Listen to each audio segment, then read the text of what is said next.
second term. Are the experts right? Joining us now is the CEO of Concerned Women for America and former FCC Special Advisor under President George W. Bush, Penny Nance, and the president of New Heights Communications and Democratic political strategist, Christy Setzer. Ladies, thanks for being here.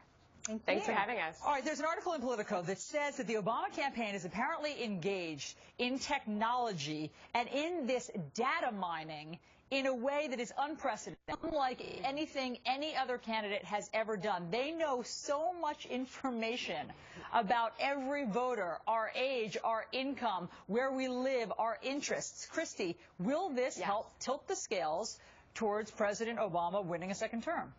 Yes, it will. Listen, the thing to remember is that running for president is essentially a gargantuan organizing task. You're trying to reach tens of millions of voters, many of whom no longer watch television or speed through commercials, and most of whom are not interested in politics. So the way that you do that is you reach them where they are. And the Obama campaign has been incredibly successful at finding these online users, whether they are somebody who chats with friends on Facebook or whether you're someone who puts up recipes on Pinterest. So I would say that this year, it's actually going to be as important to be able to find someone online as it is to reach them at their door or by a phone. So Penny, are those people who are chatting on Facebook and are on social media, are they the voters? Yes, some of them are, most of them are, but you know, what you've got to understand is data mining is not new technology. Target's been doing it for years. There's all kinds of information out there and both sides have it. I actually have seen it being used by the other side as well. They weren't necessarily bragging to Politico about it, but I know Romney's people have it. But the bottom line is, it's a way to get out the message. You have to have a way to get out the message, and people have to like your message once it's actually out. And the problem for this president is people don't like the message. They don't like $15 trillion in debt. They don't like the federal power grab for our health care system. They don't like energy insecurity. They don't like unemployment. So, unfortunately, I think what you're seeing even within the Democratic ranks is a fracturing because they don't have a message yet. Okay. So, yes, they're able to reach people, but with what message? And is it going to move people to do the hard work of democracy, to go door to door, to do the phone banking, and most of all, go out and vote? Christy, do you agree with Penny that, yes, the Romney campaign is engaged in it to the same level that the Obama campaign is? No, I don't. And the important thing that you need to remember is that not only are these people voters, it's not just young people who are using social media anymore.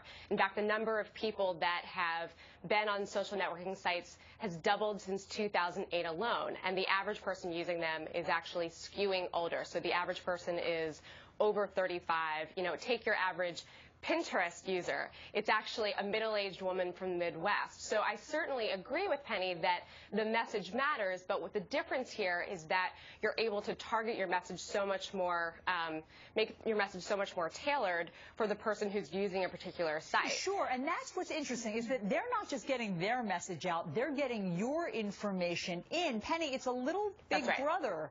It's a little Big Brother-ish how much is available about all of us. And so which is why we teach our kids to be more careful. But the truth is that companies and campaigns have all kinds of information about us. And if you don't want them to have it, don't shop on the internet.